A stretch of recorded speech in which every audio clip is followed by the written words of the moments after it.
Bonjour Régis Campo, vous êtes compositeur, vous avez écrit de nombreuses œuvres pour orchestre, deux symphonies, des concertos, un concerto pour piano, un concerto pour violon, un concerto pour flûte, un concerto pour orgue et cordes. Vous avez écrit de la musique de chambre, composé des pièces vocales. Vous êtes l'auteur notamment de deux opéras, dont le second, Key West, a été créé à l'Opéra de Strasbourg en 2014 et repris ensuite à l'Opéra de Nuremberg. Pour commencer, j'ai une question très simple, Régis Campo. Comment et quand êtes-vous devenu compositeur? En fait, je suis devenu compositeur tout petit. C'était d'abord dans ma tête, en écoutant de la musique, que je me réappropriais. Le premier souvenir, c'était l'ouverture du vaisseau fantôme de Wagner, où on entend ce chromatisme de cordes, et j'avais l'impression que c'était des vagues, et j'imaginais un vaisseau voilà, perdu. Et ensuite, j'étais au piano, j'improvisais, je changeais les notes de mes pièces, des pièces que je devais jouer. Et c'est presque malgré moi. Je suis devenu compositeur. Je l'étais toujours, peut-être. Vous avez ensuite étudié au conservatoire? Oui, à Marseille, à Nice, à Paris. Et, et puis, j'ai fait la Villa Médicis. J'ai été prix de Rome, entre guillemets. Et puis, voilà. Puis, j'ai beaucoup voyagé. Pour moi, l'étude de la composition, c'est aussi voyager, rencontrer beaucoup de musiciens qui me transforment. Oui, je crois que vous avez été l'élève de compositeurs très différents dans leur esthétique, comme Gérard Grisey, vous avez côtoyé Henri Dutilleux, Edison Denisov, votre Oui, professeur de Marseille aussi, qui... mon professeur, grand maître Georges Boeuf, qui était un peu mon mentor, et il est devenu un grand ami après. Et j'ai eu la chance vraiment de rencontrer des compositeurs de tout pays, très différents, qui m'ont transformé. Est-ce que vous pouvez nous parler un peu des deux pièces, plus précisément, des deux pièces que nous venons d'enregistrer? Donc, Ping Pong in the Sky pour flûte, violoncelle et piano, et Steamy Punk pour flûte seule. Alors, Steamy Punk, je l'ai écrit pour un flûtiste qui s'appelle Gilles Burgos, pour un disque qui s'appelle Street Art. Donc, c'est une œuvre qui a un tempo assez rapide. Il y a une citation de Bach, la badinerie. C'est assez exubérant. Donc, c'est assez proche d'une de mes œuvres qui s'appelle Street Art, qui est dans le même disque. Voilà, et j'adore ce flûtiste aussi, qui fait partie d'un ensemble français qui s'appelle l'ensemble TM+, dirigé par Laurent Cugnot. Et voilà, donc c'est une pièce qui a beaucoup de succès et qui plaît à beaucoup de musiciens. Oui, donc le flûtiste solo Nathanaël Carré du Staatsorchester de Stuttgart Oui, a enregistré. Voilà. oui, il est formidable, hein, je dois dire. Il Oui. est formidable. Pour la deuxième œuvre, en fait, c'est une commande d'un organisateur de concerts et qui fait des summer schools à Cambridge. C'est un Anglais qui s'appelle Stephen Power. Il m'a commandé cette œuvre en hommage à ses parents disparus. C'est une œuvre très influencée par mon œuvre pour Theremin et orchestre qui s'appelle Dance Floor with Pulsing. Donc il y a les mêmes rythmes, la même exubérance. Et j'ai appris un terme en rencontrant les jeunes musiciens anglais qui l'ont créé. Ils m'ont dit You are a kind of wacky person. Et j'ai demandé en anglais, mais c'est quoi? Qu'est-ce que c'est wacky? J'ai appris qu'en français, wacky veut dire exubérant, mais aussi un peu uluberlu, un peu excentrique, tout ça. Donc j'ai écrit une pièce très, très, très wacky. Voilà, c'était justement un terme qui avait rendu notre violoncelliste un peu perplexe, qui se demandait ce que c'était donc un glissando walkie. Et Voilà. il a trouvé lui-même une manière d'être hurluberlu à sa façon ensuite. Et est-ce que je peux vous demander pourquoi, à quoi font référence les titres Ping Pong in the Sky, Steamy Punk? Alors c'est vrai que Steamy Punk, ça fait référence à, steamy veut dire vapeur, en fait. Donc, on entend beaucoup de souffle. Donc, mais aussi, ça fait penser à une machinerie, un peu, une sorte de machine à vapeur, en fait. Et ça fait référence aussi au courant, au steampunk, qui est une référence au cinéma, mais aussi dans les livres et aussi dans les, les vêtements.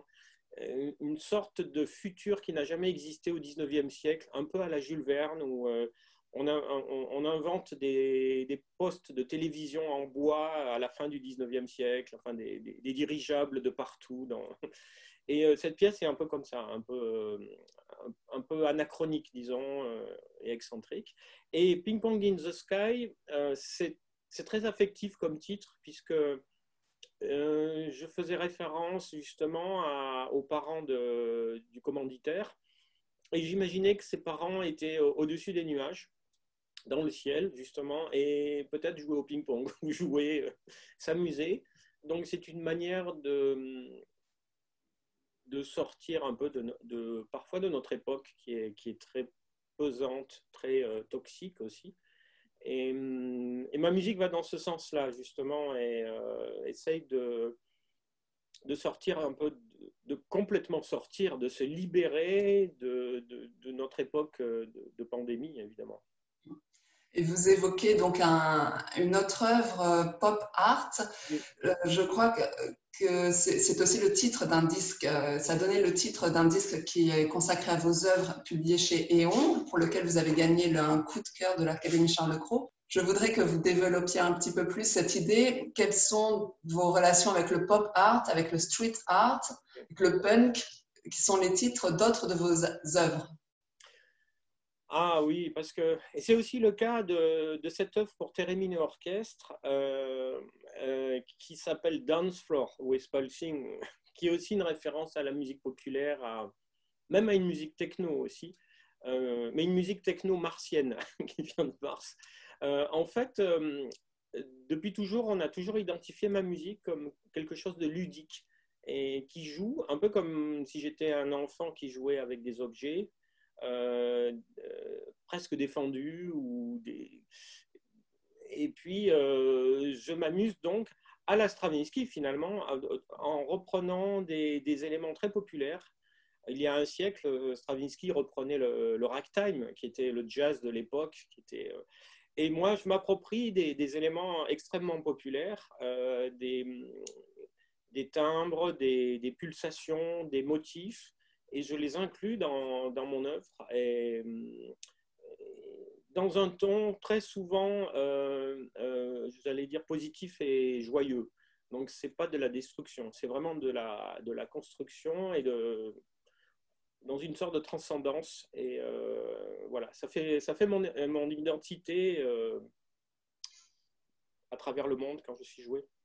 Oui, c'est vrai, c'est une chose qui revient beaucoup à propos de votre musique, quelque chose de ludique, de joyeux. Est-ce qu'il y a quelque chose à voir aussi avec le ready-made, si vous vous appropriez comme ça des éléments? Oui, il y a un peu, et aussi le collage aussi. Lorsque Picasso prend, je sais pas moi, un morceau de journal et colle avec une publicité et il fait une peinture avec. C'est presque lié au hasard, mais c'est des éléments très populaires de la vie quotidienne parfois. Mais il en fait une œuvre. Et j'ai des rapports très forts avec justement la peinture, le cinéma. Euh, j'ai la chance d'être académicien maintenant, je suis à l'Académie des Beaux-Arts et je côtoie des artistes géniaux, des peintres justement et des cinéastes, et ça m'influence complètement, j'adore ça. Est-ce que vous êtes un peu synesthésique? Ah oui, oui, on peut dire, oui. Mais alors, je dois dire synesthésique dans tous les sens, ça va de la couleur, les sons, tout ce qui est tactile. En fait, la vie du compositeur, tout se transforme en son, en mélodie, et il suffit d'un souvenir, d'une couleur, je ne sais pas, dans la rue, une odeur, un parfum, tout ce que vous voulez, ça se transforme en musique, et le compositeur veut le partager. C'est presque du romantisme, hein, finalement, mais enfin, c'est un romantisme 2.0. Mais c'est quelque chose qui revient beaucoup, je crois, à notre époque, en France en tout cas, avec les compositeurs de votre génération, une volonté de faire une synthèse de beaucoup d'esthétiques différentes, de courants musicaux différents. Je crois que Oui, c'est oui, exactement. Dans les années 80, 90 au conservatoire, on était dans une période que j'aimais pas, qui était très clivante. On devait choisir son camp, il y avait des chapelles, enfin, vous savez ça, dans tous les pays, c'est ça. C'était très guerrier, toxique. Certains compositeurs d'avant-garde ne se disaient plus d'avant-garde. Enfin, c'était très confus. Il y avait des gros mots comme le postmodernisme, enfin, tout ça, tout ça. Et maintenant, je pense que on en a marre de tout ça et on veut sortir et on veut des œuvres, en fait. Je crois que c'est ça. On veut des œuvres, on veut des œuvres, des sacres du printemps nouveaux, on veut des Petrouchka, on veut des boléros. Donc on veut sortir tout ça et on en a un peu marre, je crois. Et même les anciens en ont marre aussi. Donc ils rejoignent les jeunes. Et voilà, et je crois que c'est notre époque, surtout en ce moment. Ça n'a plus de sens, les petites guerres qui se faisaient en France, souvent à Paris, parce que souvent c'est centralisé à Paris, les petites guerres d'esthétique n'ont absolument plus de sens. Et j'adore les jeunes. J'ai la chance d'enseigner. Mes meilleurs amis ont, je sais pas, ont 20 ans, 30 ans.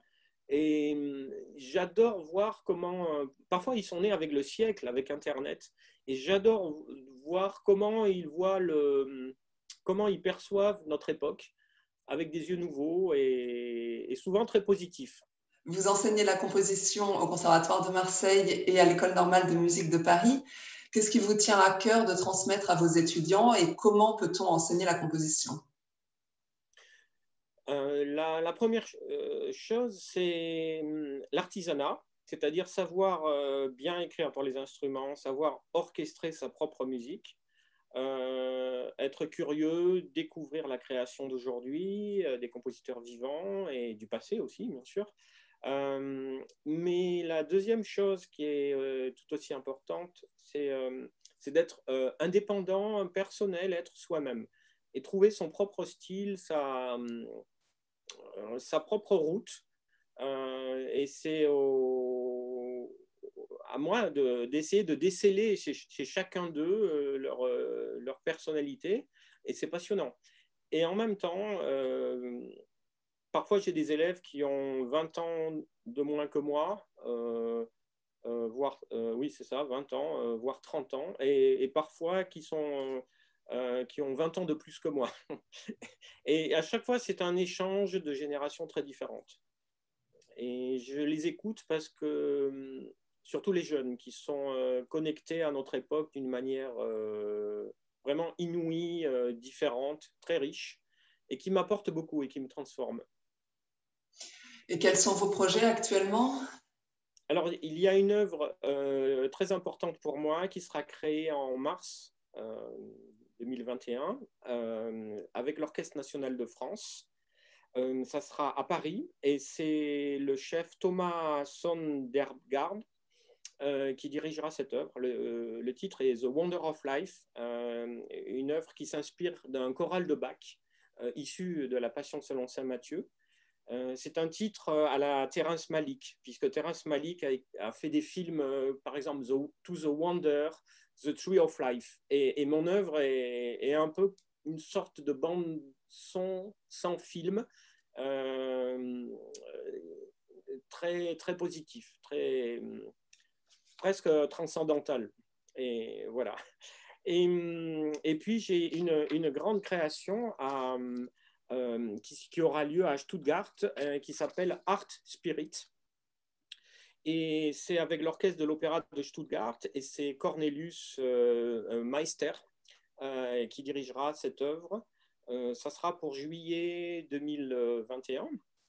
Et j'en suis très, très heureux parce qu'on a organisé ce concert, on a revu la formation orchestrale avec les contraintes que l'on connaît aujourd'hui. Et j'adore cet orchestre, j'adore comment dire, cette manière de faire les choses positives. On a envie de faire cette création, ce beau concert. C'est 2 concerts d'ailleurs, ça sera joué 2 fois. Et juste avant, il y aura un concert de musique de chambre, justement avec Nathaniel Carré, qui sera en soliste. Donc, il fera aussi une création de moi, voilà, donc, et d'autres œuvres. Donc, je suis vraiment impatient de venir à Stuttgart cet été. Eh bien, nous serons aussi impatients d'entendre cette œuvre, de la jouer aussi, puisque nous sommes les musiciens du Staatsorchester. Donc, cette œuvre sera à découvrir en création début juillet dans 2 concerts à la Liederhalle, sous la direction de Cornelis Meister. Exactement.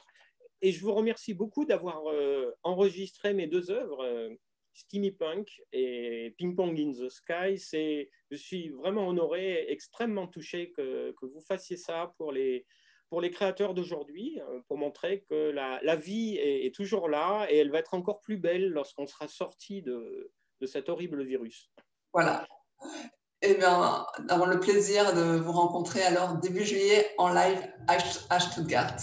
Merci.